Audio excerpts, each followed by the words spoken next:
നമസ്കാരം. അവസാനം പാർട്ടി സെക്രട്ടറിക്ക് ബോധോദയമുണ്ടായോ?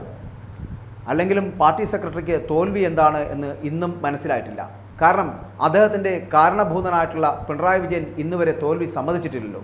അതുകൊണ്ട് എന്തായാലും ഈ പറയുന്ന പാർട്ടി സെക്രട്ടറി ആയിട്ടുള്ള എം വി ഗോവിന്ദനും ഒപ്പം തന്നെ എം വി ജയരാജനും ഒരിക്കലും പാർട്ടി തോറ്റതായി പറയുകയില്ല.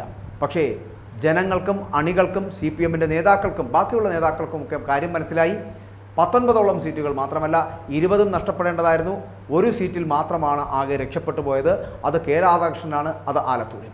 അത് മറ്റൊന്നും കൊണ്ടല്ല, അത് സി പി എമ്മിൻ്റെ മിടുക്ക് കൊണ്ടോ അല്ലെങ്കിൽ പിണറായി വിജയൻ്റെ കേമത്വം കൊണ്ടോ ഒന്നുമല്ല.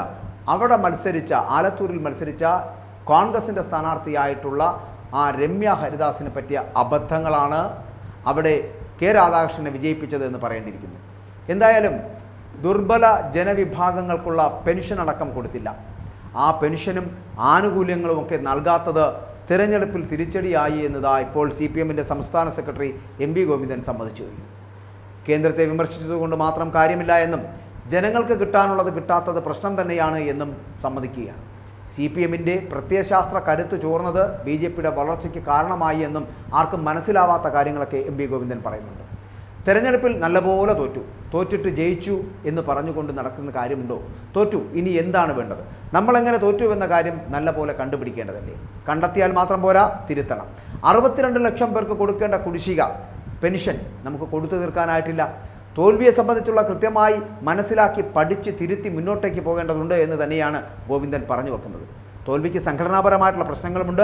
രണ്ടാം പിണറായി സർക്കാർ അധികാരത്തിൽ വന്നതിന് ശേഷം അല്ലെങ്കിൽ അതിന് പിന്നാലെ ഉണ്ടാവാൻ സാധ്യതയുള്ള പ്രവണതകൾ ഉണ്ടായിട്ടുണ്ട്. ആ പ്രവണത അരിച്ചരിച്ച് മുതലാളിത്ത കാലത്ത് നമ്മുടെ കേഡർമാരിലും ഉണ്ടാകുന്നുണ്ട് എന്നുള്ളതാണ്. രാഷ്ട്രീയവും പ്രത്യയശാസ്ത്രവും ഉൾപ്പെടെയുള്ള ഉള്ളടക്കത്തെ അടിസ്ഥാനപ്പെടുത്തിയല്ലാതെ ഏത് പ്രതികൂല സാഹചര്യത്തെയും അനുകൂലിക്കുവാൻ നമുക്ക് സാധിച്ചിട്ടില്ല എന്നും ഗോവിന്ദൻ പറഞ്ഞു. അതിൻ്റെ ചർച്ച നടക്കുന്നുണ്ട്. ബി ജെ പിയുടെ വളർച്ച സൂചിപ്പിക്കുന്നത് അതാണ് എന്ന് ഗോവിന്ദൻ പറഞ്ഞു വെക്കുന്നു.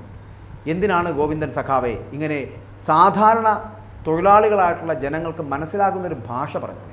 ഇങ്ങനെ പ്രത്യയശാസ്ത്രവും ശാസ്ത്രീയ രീതിയുമൊക്കെ പറഞ്ഞ് ഇങ്ങനെ വല്ലാതെ ബോറടിപ്പിക്കുകയാണ് ഈ സാധാരണ ജനങ്ങളെ എന്ന് താങ്കൾ മനസ്സിലാക്കുക.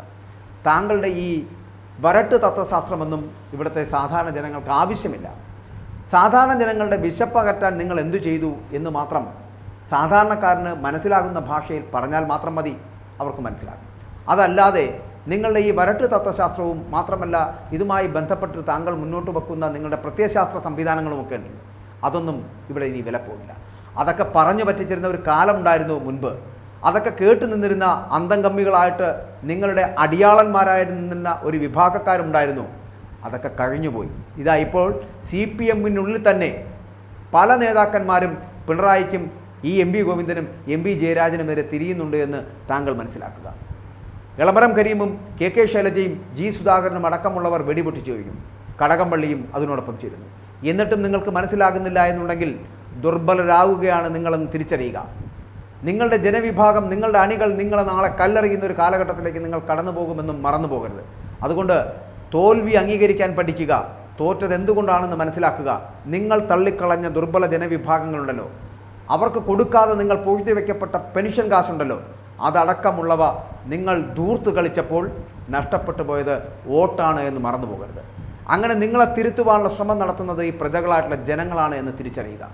നിങ്ങളുടെ ഒരു വരട്ട് തത്വശാസ്ത്രവും ഒരു പ്രത്യയശാസ്ത്ര ബിംബങ്ങളും ഒന്നും ഇനി ഈ കേരളത്തിൽ ചിലവാകില്ല.